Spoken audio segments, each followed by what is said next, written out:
ఇష్యూపై I news కొద్ది రోజులుగా వరుస కథనాలు ప్రసారం చేస్తుంది. సంచలనాలను వెలుగులోకి తెస్తుంది. దర్శన్ ఇష్యూని మొట్టమొదటిగా బయటపెట్టింది కూడా ఐ న్యూస్. అయితే ఇప్పుడు ఇదే ఇష్యూ టీటీడీ వ్యవస్థను షేక్ చేస్తోంది. గతంలో ఎన్నడూ లేని విధంగా టీటీడీలో అపచారం జరిగిందన్న ఇష్యూ భక్తులను షాక్ కి గురి చేస్తూ ఉండగా ప్రభుత్వ వ్యవస్థలో తీవ్ర ప్రకంపనలు సృష్టిస్తోంది. దర్శన్ విషయంలో తప్పు జరిగిందన్న విషయం అంతర్గతంగా హాట్ గా జరుగుతున్నట్టు తెలుస్తోంది. ఎందుకంటే పలు కోణాల్లో ఐ న్యూస్ సంచలనాలను బయటపెడుతోంది. దీంతో టీటీడీ బోర్డులో తీవ్ర స్థాయిలో చర్చ జరుగుతున్నట్టు తెలుస్తోంది. టీటీడీ బోర్డు మెంబర్ గా దర్శన్ బాధ్యతలు చేపట్టి 2 ఏళ్లు పూర్తయింది. అయినా ఇన్నాళ్లుగా బోర్డు అధికారులు ఏం చేస్తున్నారన్నదే ఇప్పుడు పెద్ద ప్రశ్నగా మారుతోంది. ఇదే ఇష్యూపై భక్తుల్లో తీవ్ర చర్చ సాగుతుండగా మరోవైపు ఆగ్రహం కూడా వ్యక్తమవుతోంది.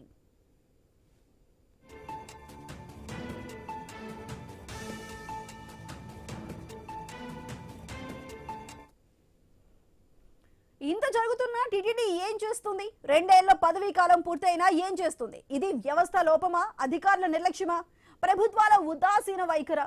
ఎందుకు ఇలాంటి పొరపాట్లు జరుగుతున్నాయి? 20 నెలలుగా బోర్డు సభ్యునిగా ఉంటున్నా ఎందుకు తీసుకోలేదు?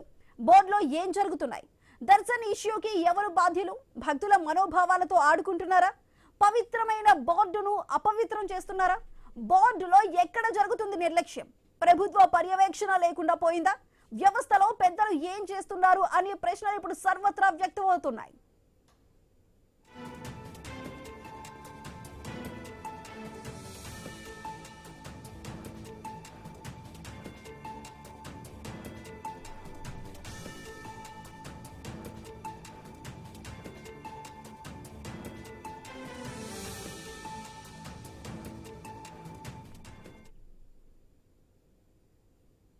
TTD board member Darshan family ఇష్యూకి సంబంధించి అసలు టీటీడీ బోర్డు ఎటువంటి నిర్ణయం తీసుకుంటుంది, ఇప్పటి వరకు ఎందుకు స్పందించలేదు, మరి అంశాలకి సంబంధించి మరింత విశ్లేషణని మా కొలీగ్ ఆశా న్యూస్ రూమ్ నుంచి కంటిన్యూ చేస్తారు.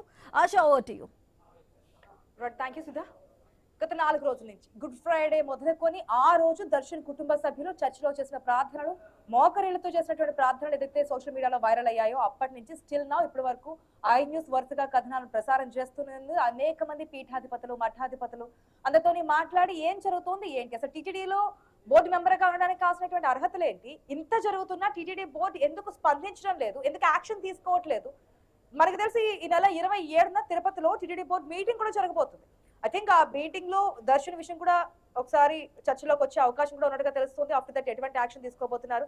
2 ఏళ్ల పదవీ కాలం ఉంటుంది, దాదాపుగా 2 ఏళ్ళు పూర్తవుతున్న టైం వరకు కూడా అసలు ఫ్యామిలీ ఏంటి, ఫ్యామిలీ బ్యాక్గ్రౌండ్ ఏంటి, ఎవరైనా సరే అన్యమతానికి సంబంధించినటువంటి వ్యక్తులు తిరుమల తిరుపతి దేవస్థానంలో ఆ వెంకటేశ్వరుని, ఆ కలియుగ దైవాన్ని దర్శించుకోవాలంటే తప్పకుండా డిక్లరేషన్ ఇచ్చేయాలని గతంలో అనేక నాయకులు, అనేక అన్య మతాలు అంటే వేరే మతాలకు సంబంధించినటువంటి వ్యక్తులు వచ్చేటప్పుడు డిక్లరేషన్ ఇచ్చి వచ్చినటువంటి సందర్భాలు కూడా మనం చూస్తాం. అట్లాంటిది టీటీడీ బోర్డు మెంబర్ అయి ఉండి దర్శన్ కుటుంబ సభ్యులు, భార్య, కుమారుడు, తన కొడుకు కలిసి చర్చికి వెళ్ళడము, మోకరులు ప్రార్థించడము, ఇవన్నీ కూడా సోషల్ మీడియాలోకి రావడము, అంటే బయట ప్రజలు తెలుసుకొని మాట్లాడిన తర్వాత కూడా టీటీడీ బోర్డు స్పందించకపోవడానికి రీజన్స్ ఏంటనేది ఇప్పుడు వస్తున్నటువంటి క్వశ్చన్. ఇప్పటికైనా స్పందిస్తుందా, లేదా పదవీ కాలం పూర్తవుతుంది కాబట్టి కామ్ గా ఉండి ముందుకెళ్దామనే ధోరణిలో ఉంటుందా? మరి హిందూ సంఘాలు ఆగ్రహం వ్యక్తం చేస్తున్నటువంటి తరుణంలో ఏం చేయబోతుంది టీటీడీ అనేది కూడా ఒక క్వశ్చన్ రేజ్ అవుతుంది.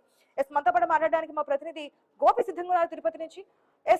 Gopi, good morning. మనం చూస్తున్నాం గత 4 రోజుల నుంచి గుడ్ ఫ్రైడే మొదలుకొని ఈ రోజు వరకు కూడా అనేక మంది హిందూ సంఘాల నేతలతో, పీఠాధిపతులతో, మఠాధిపతులతో మనం మాట్లాడుతున్నాము, అందరి అభిప్రాయం తెలుసుకుంటూ ఉన్నాం. మనం ఒక పోల్ కూడా కండక్ట్ చేస్తాం. పోల్లో ఏకంగా 89%, దాదాపుగా 90% మెంబర్స్ ఇది ఖచ్చితంగా దుర్మార్గం, వెంటనే దర్శన్ ని టీడీ బోర్డు మెంబర్ నుంచి తొలగించాలని చెప్పి మనకి పోల్లో ఆన్సర్ ఇచ్చినటువంటి సందర్భం మనకు కనిపించింది. దాదాపుగా డిజిటల్ మీడియాలో మనం చేసినప్పుడు 60,000 మంది ఓటింగ్ లో పార్టిసిపేట్ చేశారు. 89%, దాదాపుగా 90%, 90% ప్రజలు ఏకగ్రీవంగా దర్శన్ టీటీడీ బోర్డు మెంబర్ గా ఉండడానికి ఎట్టి పరిస్థితుల్లోనూ ఆస్కారం లేదంటూ కూడా తీర్పిచ్చినటువంటి సిచ్యువేషన్ మనకు కనిపించింది. ఆఫ్ దట్ 9% మనం చూసుకుంటే కనుక ఏం పర్వాలేదు, ఏదైనా పర్లేదు అని చెప్పి అనుకునే పర్సెంటేజ్ మనకి 9% ఉంటే 3% వరకు కూడా మనకి ఇష్యూతో అసలు మాకు సంబంధమే లేదన్నారు. అంటే ఓవరాల్ గా పర్సెంటేజ్ చూస్తే 90% మనకి దర్శన్ టీటీడీ బోర్డు మెంబర్ గా ఉండడానికి ఆస్కారమే లేదంటూ తీర్పిచ్చినటువంటి సందర్భం కనిపిస్తుంది. ఈ రేషియోలోనే, అంటే ఈ పర్సెంటేజ్ లోనే మనకి భక్తుల నుంచి ఎటువంటి మనోభావాలు దెబ్బతిన్నాయి, భక్తుల నుంచి ఎటువంటి ఆగ్రహం వెల్లువెత్తుతుందని కనిపిస్తోంది. After that 27th TTD board meeting కూడా జరగబోతుంటే తెలుస్తుంది కదా, ఇష్యూ గురించి చర్చించే అవకాశాలు కనిపిస్తున్నాయి. లేటెస్ట్ అప్డేట్స్ ఏంటి?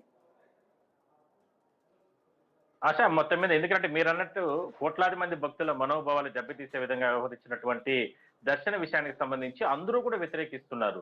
మరోవైపు కొంతమంది ప్రభుత్వ పెద్దలు కూడా దీన్ని వ్యతిరేకిస్తున్నారు. టీటీడీ అధికారులు వ్యతిరేకిస్తున్నారు. ఏకంగా టీటీడీ బోర్డులో ఉన్నటువంటి బోర్డు సభ్యులు కూడా కొంతమంది చాలా చాలా స్పష్టంగా చెప్తున్నారు, దీన్ని వ్యతిరేకిస్తున్నారు.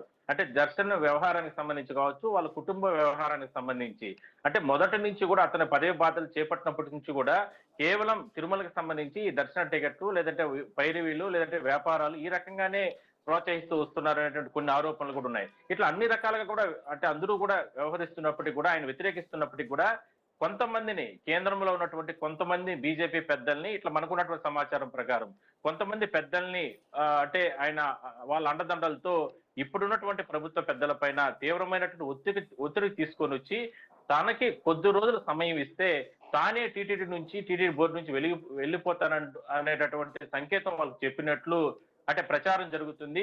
దీనికి సంబంధించి కొంతమంది టీటీడీ అధికారులు కావచ్చు, అదేవిధంగా బోర్డు సభ్యులు, ఇలాంటి కొంతమంది మాజీ బోర్డు సభ్యులు వీళ్ళందరూ కూడా వాళ్ళ అభిప్రాయం వ్యక్తం చేస్తున్నారు. అంటే తిరుమలకు సంబంధించి కోట్లాది మంది భక్తుల మనోభావాలు దెబ్బతీసే విధంగా కూడా దర్శన వ్యవహార శైలి కానీ వాళ్ళ కుటుంబ సభ్యుల వ్యవహార శైలి కానీ వ్యవహరించింది కాబట్టి దీంట్లో ఎవరు కూడా ఉపేక్షించే ప్రసక్తే లేదు. మీరన్నట్టుగా మనకు ఎవరైతే ఎంతో మంది భక్తులు కావచ్చు, లేదంటే భగవంతుని పైన నమ్మకం ఉన్నటువంటి హిందువులు వీళ్ళందరూ కూడా ఏ విధంగా అంటే ఓటు వేస్తున్నారో, ఎట్టి పరిస్థితుల్లో కూడా నైతికంగా ఆయన రాజీనామా చేయాలి.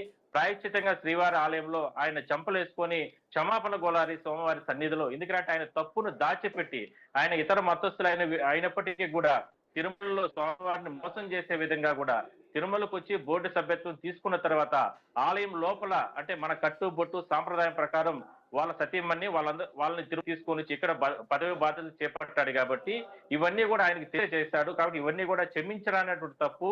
ఇన్నాళ్ళకు స్వామివారి కన్ను తెరిచిన కారణంగా వాళ్ళ కుటుంబ సభ్యులు ఒక చర్చిలో అక్కడ ప్రత్యేక ప్రార్థనలు చేస్తున్న స్థలంలో అక్కడ దొరికిపోవడం జరిగింది. ఏ రోజుకైనా స్వామివారి సన్నిధిలో ఆ కోర్టులో శిక్షలు ఉంటాయి. కానీ ఇతను విషయానికి వస్తే కనుక బయట వ్యక్తులకి తెలియదు. ఈ మధ్య కాలంలో మనం చాలా మంది సెలబ్రిటీస్ విషయంలో కూడా చూసాం. తిరుపతి దేవస్థానం వద్ద ఏ విధంగా ఉండాలి, ఆ సన్నిధిలో ఏ విధంగా మెలగాలి, అక్కడ ఉన్నటువంటి నియమ నిబంధనలు ఏంటో మాకు తెలియక చేశాము, క్షమాపణలు చెప్పినటువంటి ఉదంతాలు కూడా మనం అనేకం చూసాం గతంలో. కానీ టీటీడీ మెంబర్ విషయంలో అసలు ఏంటి, దానికి ఉన్నటువంటి రూల్స్ ఏంటి, డిక్లరేషన్ ఇవ్వాల్సి ఉంటుంది కదా, ఇవన్నీ కూడా తెలిసి కూడా తప్పించుకునే ప్రయత్నం చేయడానికి కారణం ఇప్పటికైనా దాని గురించి మాట్లాడుతున్నారా? ఎందుకు డిక్లరేషన్ ఇవ్వలేదు? తన భార్యను తీసుకొచ్చి పదవి బాధ్యతలు తీసుకుంటున్నప్పుడు, బోర్డు మెంబర్ గా బాధ్యతలు తీసుకుంటున్నప్పుడు ఎందుకు డిక్లరేషన్ ఇప్పించి తీసుకోలేదు? ఏం కాదు అనే ఒక వ్యవహారం నడిచిపోతుంది అనుకున్నారా, లేదంటే కనుక డిక్లరేషన్ ఇవ్వడం ఎందుకు అనుకున్నారా? దీనికి సంబంధించిన క్లారిటీ వచ్చిందా? అంటే దీనికి సంబంధించి అంటే అతను పదవి బాధ్యతలు చేపట్టే సందర్భంలో వీటన్నిటిని కూడా దాచిపెట్టి ఆ అధికారుల్ని బురుడి కొట్టించి ఆ రకంగా పదవి బాధ్యతలు చేపట్టినట్లు చెప్తున్నారు. అంటే సమాచారం ఉంది. అయితే ఇవన్నీ కూడా అంటే ప్రభుత్వానికి కూడా తెలియదు. వీళ్ళు కావచ్చు, వీళ్ళ కుటుంబానికి సంబంధించి కూడా వీళ్ళు ఇతర మతస్థులకు సంబంధించి క్రిస్టియన్కి సంబంధించినటువంటి వ్యవహారాల్లో ఉంటారని చెప్పి, కానీ అందరినీ కూడా అంటే ఒక రకంగా చెప్పాలంటే దేశవ్యాప్తంగా ఇతనికి చాలా పలుకుబడి ఉంది అనేది సమాచారం. ఆ పలుకుబడిని ఉపయోగించి బోర్డు సభ్యత్వాన్ని తీసుకురావడం జరిగింది. అంటే బోర్డు సభ్యులుగా తీసుకునే సందర్భంలో కేవలం సేవ పేరుతో ఇక్కడికి బోర్డు సభ్యులుగా వస్తూ ఉంటారు. కానీ దర్శన వ్యవహారం మొదటి నుంచి కూడా వివాదాస్పదం. అందువల్లనే ఇప్పుడున్నటువంటి బోర్డు సభ్యులు కానీ ఎవరు కూడా అతనికి సంబంధించిన వ్యవహారాల్లో ఎవరు కూడా తలదూర్చడం లేదు. మరో ఉన్నటువంటి సమాచారం ఏంటంటే దర్శనకు సంబంధించి ఇప్పుడు కొంతమంది కీలకంగా వ్యవహరిస్తున్నట్లు సమాచారం ఉంది. అయితే వాళ్ళే అతన్ని అంటే వెనకేసుకొని వస్తున్నారు. ఎట్టి పరిస్థితుల్లో కూడా అతి త్వరలోనే అతని పైన చర్యలు తీసుకునే అవకాశం కూడా ఉందంటూ కూడా టీటీడీలో కావచ్చు, ఇట్లా ఉద్యోగుల్లో కావచ్చు, ఇట్లా అధికారుల్లో కూడా పెద్ద ఎత్తున అంటే ప్రచారం జరుగుతుంది. అంటే ఎవరైతే పదవీ కాలం ఉండేటువంటి గడువు మనకి తెలిసినంత వరకు సో ఇప్పటికే 20 నెలల గడువు పూర్తయింది. దాదాపు ఇంకా ఉంటే 2-3 నెలలు మాత్రమే ఉంది ఆయన పదవిలో కొనసాగడానికి అవకాశం. ఈ 2-3 నెలల్లో కూడా ఇంక ఇట్లా సాగతిస్తే మరొకరికి ఛాన్స్ ఇచ్చినట్టు అవుతుంది కదా. తెలిసిన వెంటనే అతన్ని ఆ బోర్డు మెంబర్ నుంచి తొలగించకుండా ఇంకా కాలయాపన చేస్తుంది టీటీడీ బోర్డు అంటే ఎట్లా చూడాలి? ఇంతమంది నుంచి ఆగ్రహం వస్తుంది, ఇంతమంది మనోభావాలు దెబ్బతింటున్నటువంటి సిచ్యువేషన్స్ మనకు కనిపిస్తున్నాయి.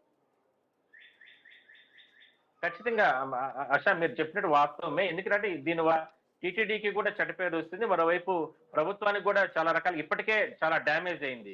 కానీ ఆ డ్యామేజ్ ను పూడ్చుకోవాలంటే అంత ఆసామాష విషయం కాదు. ఎందుకంటే ఇప్పటికే ప్రతిపక్షాలు కానీ అదేవిధంగానే కొంతమంది హిందూ భక్తులు కానీ హిందూ మఠాధిపతులు కానీ అలాంటి స్వామీజీ వీళ్ళందరూ కూడా పెద్ద ఎత్తున అంటే విమర్శిస్తున్నారు. ఎందుకు గతంలో చాలా విషయాల్లో కొంతమంది టీటీడీ బోర్డు సభ్యుల వ్యవహార శైలి గతంలో కొన్ని రకాలుగా ఉంటే గతంలో వాళ్ళే రాజీనామా స్వచ్ఛందంగా చేసి వెళ్ళిపోయిన దాఖలాలు కూడా ఉన్నాయి గతంలో. కానీ ఇతని విషయంలో దర్శన విషయంలో ఎందుకు అతనికి ఆస్కారం ఇస్తున్నారు? తద్వారా ప్రభుత్వాన్ని కూడా ఎందుకు ఇరుకుని పెట్టే ప్రయత్నం చేస్తున్నారు, ఎందుకు అతని పైన చర్యలు తీసుకోవడం లేదనే ఆరోపణలు మాత్రం బలంగా వినపడుస్తున్నాయి. కానీ కొంతమంది అండదండలు చూసుకొని వాళ్ళ సపోర్ట్ తీసుకునే దర్శన్ బోర్డు నుంచి కూడా వెళ్లకుండా తనకి ఇంకా 2-3 నెలల కాలం ఉంది కాబట్టి ఆ కాలం అయిపోయే లోపల వెళ్ళిపోతానని కొంతమందితో అంటే రాయబారం పంపడం కానీ, లేదంటే ఇంకో ఈ నెల చివరి వరకు కానీ అవకాశం ఇస్తే తానే రాజీనామా వెళ్ళిపోతానట ఇట్లా చెప్పుకుంటూ కూడా సన్నిహితులతో చెప్పుకుంటూ కూడా ఉంటున్నారని లేట్ గా తెలుసుకోవడం ఒక తప్పిదం అయితే, తప్పు బయటకు వచ్చిన తర్వాత కూడా దాన్ని ఇంకా పొడిగించడం అనేది మరి ఒక పెద్ద తప్పుదం కదా. 20 మనకి ఈ రోజు 14వ తేదీ, మనకి గుడ్ ఫ్రైడే రోజు ఈ వ్యవహారం అంతా బయటకు వచ్చింది. మనం విజువల్స్ లో కూడా క్లియర్ గా చూస్తున్నాము. దర్శన్ భార్య కుమారుడు చర్చ్ లో చేసినటువంటి ప్రార్థనలు, మోకరిలు చేసినటువంటి పరిస్థితులు మనకి క్లియర్ గా కనిపిస్తున్నాయి. 27వ తేదీన టీటీడీ బోర్డు మెంబర్ మీటింగ్ జరగబోతున్నట్టు తెలుస్తోంది. అప్పుడు చర్చిస్తారంటుంది. అంటే ఇప్పటి వరకు కూడా ఏ యాక్షన్ తీసుకోలేదు, ఎటువంటి స్పందన లేదు. 27వ తేదీన చర్చించి నిర్ణయం తీసుకుంటారేమో అని ఒక క్వశ్చన్ మార్క్ కనిపిస్తుంది, ఒక ఆశ్చర్యాధికం కనిపిస్తుంది. అప్పటి వరకు కూడా దీన్ని బ్లాక్ చేసే విషయమేనా? అంటే ఇంకా టైం పొడిగిస్తూ ఉన్నారా? ఇంకా మనోభావాలు దెబ్బతీసే విధంగానే ముందుకెళ్తున్నారా? అంటే సహజంగా ఎలా అంటే ఇలాంటి ఇష్యూస్ లో, ఎందుకంటే ఇది ప్రభుత్వం నామినేటెడ్ పోస్టులు కాబట్టి టీటీడీలో పాలక మండలిలో చర్చ తీసుకొని నిర్ణయం తీసుకొని అతను తొలగించేటటువంటి పరిధి టీటీడీకి రాదు. ప్రభుత్వ అధినేతలు అంటే ఇలా జరిగింది, దీనికి సంబంధించి విజిలెన్స్ రిపోర్ట్ కానీ ఇట వ్యవహారాలు ఇవన్నీ కూడా ఫైనల్ చేసి ప్రభుత్వానికి నివేదిక ఇస్తే ప్రభుత్వం అతని పైన చర్యలు తీసుకుంటుంది. ఆల్రెడీ ప్రభుత్వం కూడా దీనిపైన చాలా సీరియస్ గా ఉంది, ఇంటెలిజెన్స్ రిపోర్ట్ తెప్పించుకునింది.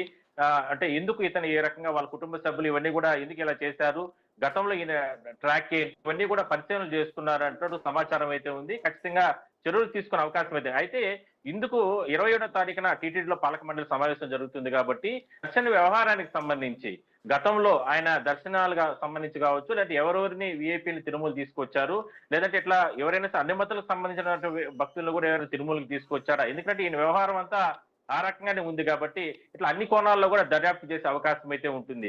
కానీ అందరితో సహలుగా ఉన్నటువంటి బోర్డు సభ్యులతో ఇతను అంటే ఇతర మతాలకు సంబంధించిన వ్యక్తి అయినప్పటికీ కూడా ఎందుకు దాన్ని దాచిపెట్టి ఇన్ని రోజుల పాటు కూడా టీటీడీ అధికారులు కావచ్చు, లేదంటే బోర్డుని మభ్యపెట్టే ప్రయత్నం చేశారు. ఇలాంటి చర్చ అనేది మాత్రం ఖచ్చితంగా జరుగుతుంది. ఇవన్నీ కూడా ఒక ఫీడ్బ్యాక్ తీసుకున్న తర్వాత ప్రభుత్వానికి నివేదిక కూడా టీటీడీ ఇచ్చే అవకాశం అయితే ఉంటుంది.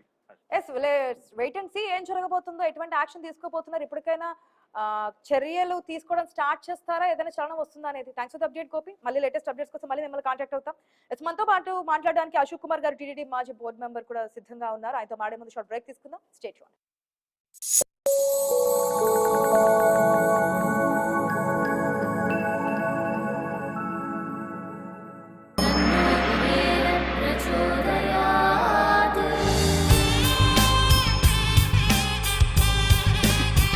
లలిత అక్షయ తృతీయ అన్ని బంగారు నగలకు తరుగులో 1% తగ్గింపు. వజ్రాభరణాలు క్యారెట్ కు 4000 తగ్గింపు. గోల్డ్ కాయిన్స్ కు తరుగే లేదు.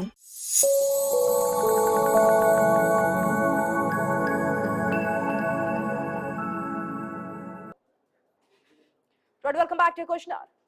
మనం చూస్తున్నాం గత కొన్ని రోజుల నుంచి, అంటే గుడ్ ఫ్రైడే దగ్గర నుంచి ఇప్పటి వరకు కూడా దర్శన్ కుటుంబ సభ్యులు అన్యమత ప్రచారం కానీ, లేదంటే కనుక బోధనలు కానీ, చర్చికి వెళ్ళడం, ప్రార్థనలు చేయడం తప్పేమీ కాదు. బట్ అక్కడ టీటీడీ బోర్డు మెంబర్ కావడం అనేది తప్పు. దర్శన్ టీటీడీ బోర్డు మెంబర్ కావడం, ఒకవేళ తన భార్య అన్యమతం అయినప్పటికీ కూడా తిరుపతికి వచ్చినప్పుడు ఏ విధంగా డిక్లరేషన్ ఇవ్వకుండా వస్తారు, ఏ విధంగా ఇన్నాళ్ళ పాటు నడిపిస్తారు అనే క్వశ్చన్స్ రేజ్ అవుతున్నాయి. ఎట్టి పరిస్థితుల్లోనూ ఉండకూడదు, ఆయన తొలగించాల్సిందంటూ కూడా ఐ న్యూస్ డిజిటల్ ప్లాట్ఫామ్ మీదుగా ఒక క్వశ్చన్ రేట్ చేస్తే 90% ఇమీడియట్ గా ఎటువంటి బేషజాలు లేకుండా తొలగించాలంటూ కూడా వచ్చినటువంటి ఆన్సర్ మనం చూస్తున్నాం. మరి ఎందుకు చలనం కలగట్లేదు అనేది మనతో పాటు అశోక్ కుమార్ గారు ఉన్నారు.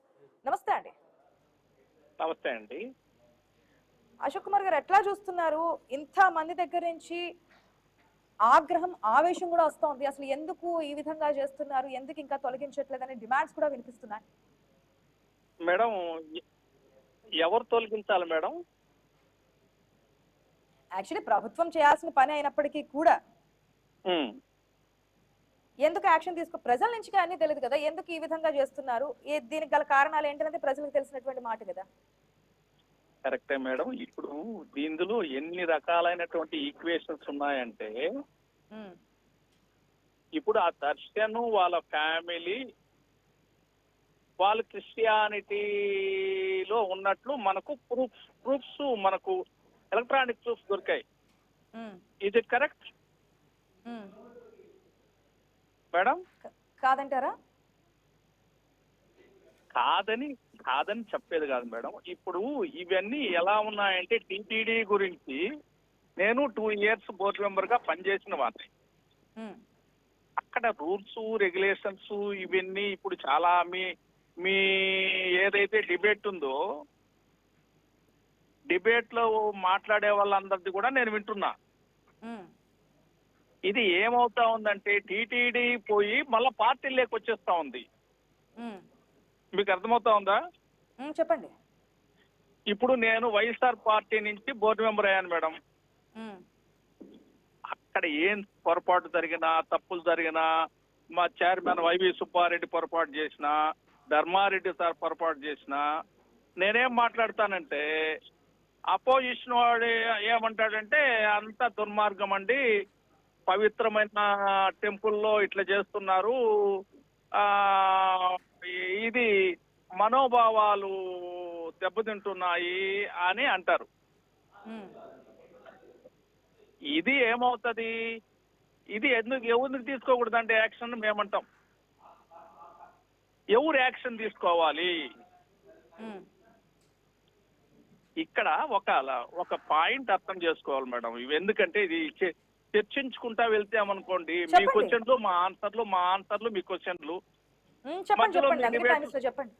మీ డిబేట్ లో ఉన్న వాళ్ళు మీరు ఈ పార్టీ వాళ్ళు కాబట్టి అది సోనియా గాంధీ ఆమె క్రిస్టియానిటీ కదా, ఇతను అపాయింట్మెంట్ చేసింది ఏది కాంగ్రెస్ కదా అని అక్కడి నుంచి ఒక ఆన్సరు.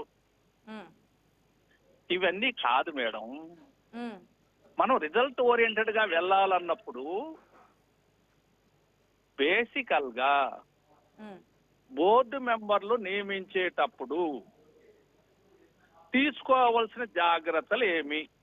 ఉమ్, ఇంత పెద్ద టెంపుల్లు ప్రపంచవ్యాప్తంగా ఉన్నటువంటి భక్తులు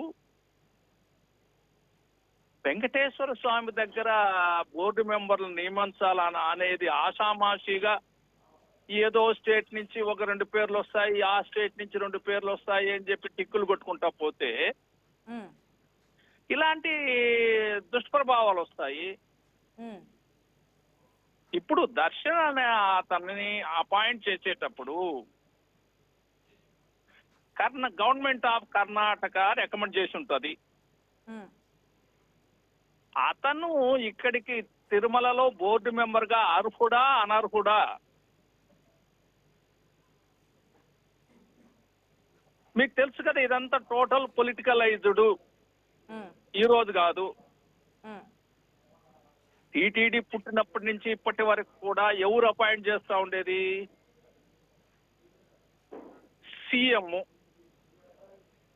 సీఎం ఏదో పార్టీ, ఈ పార్టీకి సంబంధించిన వాళ్ళు ఆ స్టేట్ లో ఈ స్టేట్ లో ఎవరెవరైతే దీంట్లో డబ్బులు బాగున్న వాళ్ళు ఇండస్ట్రియలిస్టులు ఇంకోటి అంటారు, దాంట్లో ఏం తప్పు లేదు.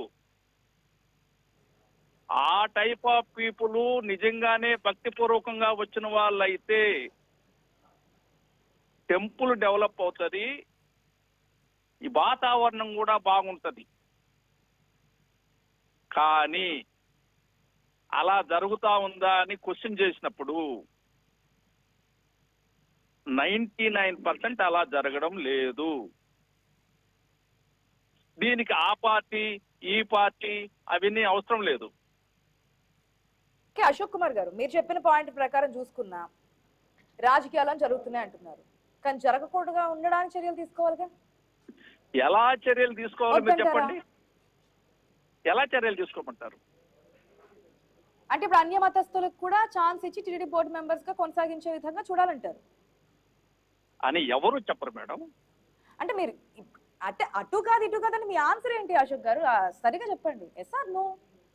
ఉండేటప్పుడు ఎవరు ఏంటి అని చెప్పి చూసుకోవాలనేది ఒక పాయింట్. అంతే, అక్కడే. అయితే ఇదా లేదంటే అదా? మీ అభిప్రాయం ఏంటి? నా అభిప్రాయం ఒకటే మేడం, ఎప్పుడైతే అపాయింట్మెంట్ టైం ఉందో at the time of appointment దీనికి ఒక వ్యవస్థ ఉండాలండి. ఎవరో అక్కడ government Karnataka, government of Maharashtra, government of Telangana వాళ్ళు ఎవరో ఇద్దరిని పంపిస్తే రికమెండ్ చేస్తారు, ముగ్గురిని రికమెండ్ చేస్తారు. వాళ్ళని గురించి ఇక్కడ తెలుసుకొని వాళ్ళు హిందూ మతం మీద భక్తి ప్రభావాలు ఉన్న వాళ్ళేనా? స్వామివారి దగ్గర వీళ్ళు అర్హులేనా? ఇంత పెద్ద టెంపుల్లో వీళ్ళ ప్రవర్తన నియమాల్లో వీళ్ళు కరెక్ట్ గా చేయగలరా? చేస్తారండి. ఓత్ తీసుకునేటప్పుడు నేను కూడా ఓత్ తీసుకునేటప్పుడు చెప్తాను. ఆ ఈవో వచ్చి నిలబడుకుంటాడు, ఆ ఓత్ పేపర్ ఇస్తాడు, మేము ఆయన చదువుతాడు, మేము వింటాము, మేము వెనకంటి చదువుతాము, సంతకం పెట్టే వచ్చేస్తాము. అదే పని దర్శన్ కూడా చేసి ఉంటాడు. అట్లాంటి జరగకూడదనే కదా అశోక్ కుమార్ గారు మీరు అదే మేడం నేను చెప్తున్నది. అదే పాయింట్ కి వస్తున్నాము. మేము ఇక్కడ ఏది ఒక పార్టీకి సంబంధించిన ఇప్పటికి వచ్చి మీరు ఆల్రెడీ ఫాలో అవుతున్నా అన్నారు. పార్టీ పేరు నేను ప్రస్తావన తీసుకురావట్లేదు, తీసుకొచ్చానని చెప్పి చూపించండి.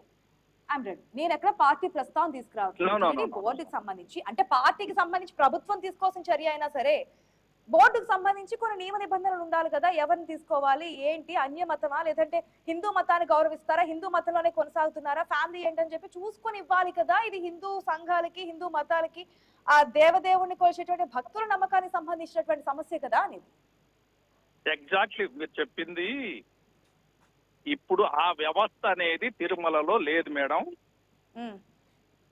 నేనేమంటున్నానంటే ఎప్పటి నుంచునో ఉంది. ఏది గైడ్ లైన్స్ ఉన్నాయి. వీళ్ళు ఈ విధంగా ప్రవర్తించాలి, అతనికి భక్తి పూర్వకమైనటువంటి స్వామి మీద భక్తి ఉందా లేదా, అతను ఏ రకమైన వ్యాపారాలు ఏదైనా సారా వ్యాపారాలు ఇంకోటి చేస్తారా, ఇవన్నీ కూడా ఇవి లేదు లేదు లేదు అని రాస్తారు. ఇక్కడికి వచ్చినప్పుడు ఎక్కడో చోట బయటపడుతుంది. నేనేమంటానంటే గవర్నమెంట్ లో ఏ పార్టీ లీడర్ అన్నా కానివ్వండి, ఏ సీఎం అన్నా కానివ్వండి, గవర్నమెంట్ వ్యవహారాలు వాళ్ళు ఇష్టం వచ్చినట్టు చేసుకోండి. 5 సంవత్సరాల తర్వాత ప్రజలు నిర్ణయిస్తారు. వాడు మంచి చేస్తాడు, చెడ్డ చేస్తాడు. స్వామి దగ్గర ఎందుకు ఈ నాటకాలు ఆడతారు? ఓకే, మీరు చెప్పేదైనా మేము చెప్పేదైనా ఒకటే. కానీ మీరేమంటున్నారంటే ఎప్పటి నుంచో ఉంది కానీ అప్పుడు కొన్ని నియమాలు ఉండేవి, ఇప్పుడు మరీ లేకుండా పోయాయి అంటున్నారు మీరు. కానీ అప్పుడు కూడా మీరు బోర్డు మెంబర్ గా ఉన్నప్పుడు కూడా మీరు అవును అవును అవును అని చెప్పి సంతకాలు పెట్టారు తప్పించి మీరు చెప్పినటువంటి సమాధానం ప్రకారం చూసుకున్నా దాంట్లో ఎంతవరకు వాస్తవాలు, ఎవరెవరు ఏంటి, ఫ్యామిలీ ఏంటి అని చెప్పి చెక్కింగ్స్ అయితే ఏం జరగలేదనేది మీరు చెప్తున్నటువంటి మాటలను అర్థమవుతోందిగా. సో దాంట్లో ప్రచారం జరగాలి అంటున్నారు. మీరు అలా అర్థం చేసుకుంటే నేను చేయగలిగింది ఏం లేదు మేడం. నేను ఒకటే జరిగిందా మొదటి నుంచి ఇది విధంగానే ఉందా? సమాధానం చెప్పండి. అంటే మొదటి నుంచి కూడా అందరూ అని నేను చెప్పను గాని వాళ్ళు నమ్మకంగా పెట్టినా గాని ఇక్కడ ఏదో విధమైన తప్పులు జరుగుతూ ఉన్నాయి స్వామి దగ్గర. అది చిన్న తప్పు కావచ్చు, పెద్ద తప్పు కావచ్చు. మీరు పార్టీ తరఫున మాట్లాడడం లేదు, నేను పార్టీ తరఫున మాట్లాడడం లేదు. కేవలం సబ్జెక్ట్ మీదనే వెళ్తున్నాం మనం. స్వామి పవిత్రతను కాపాడాలి. వెంకటేశ్వర స్వామిని అడ్డు పెట్టుకొని రకరకాలైన రాజకీయాలు చేసుకుంటూ అదొక ప్రచారానికి పనికొచ్చే అస్త్రంగా చూసుకుంటున్నారు అందరూ. ఏంది మేడం, ఏంది ఇది? కల్తీ లడ్డు అంటారు, అదే మేము క్వశ్చన్ చేస్తున్నాము, అదే మేము కూడా పోల్ రేస్ చేస్తాము, అదే ప్రజల నుంచి అభిప్రాయం తెలుసుకున్నాము. అశోక్ కుమార్ గారు మీరు ఎక్కడా దీంట్లో మరొకసారి చెప్తున్నా ఎవరిని సపోర్ట్ చేయట్లేదు. కాకపోతే హిందువుల యొక్క మనోభావాలు దెబ్బతింటున్నప్పుడు బయటకు వచ్చి మాట్లాడుతూ ఉన్నప్పుడు ఎందుకు ఈ విధంగా మీరు చెప్తున్నటువంటి పాయింట్స్ మేము ఇక్కడ అడుగుతున్నాము. ఎటువంటి నియమ నిబంధనలు ఉన్నాయి, ఆ నియమ నిబంధనల ప్రకారం తీసుకుంటున్నారా, లేదంటే కేవలం పెద్ద వాళ్ళకే డబ్బులున్న వాళ్ళకే పట్టం కడుతున్నారు టీటీడీ బోర్డు మెంబర్స్ అనేది ఎంతవరకు ఇది సమంజసం? అన్య మతస్థులకి లేదంటే మత ప్రచారాలు చేసే వారికి దీంట్లో తీసుకొచ్చి ఇన్వాల్వ్ చేయడం అనేది కరెక్ట్ అయిన పద్ధతేనా? ఎప్పుడో బయటకు వచ్చినప్పుడు మేము ఎవరిని అందరూ దీంట్లో ఆ విధంగా ఉంటారు అనట్లే, ఎక్కడో ఒక చోట ఇటువంటి వ్యక్తులు బయటకు వచ్చినప్పుడు, ఇటువంటి కుటుంబ సభ్యుల వ్యవహారాలకు సంబంధించి మత ప్రచారాలకు సంబంధించి ఇష్యూస్ బయటకు వచ్చినప్పుడు దీనికి సమాధానం చెప్పాలి కదా. ఇట్లా ఏ విధంగా జరుగుతోంది, దీన్ని భవిష్యత్తులో జరగకుండా చర్యలు తీసుకోవాలని కోరుతున్నారు ప్రజలు. అదే మేము ఇప్పుడు అడుగుతున్నాము, అదే మీరు అడుగుతున్నారు.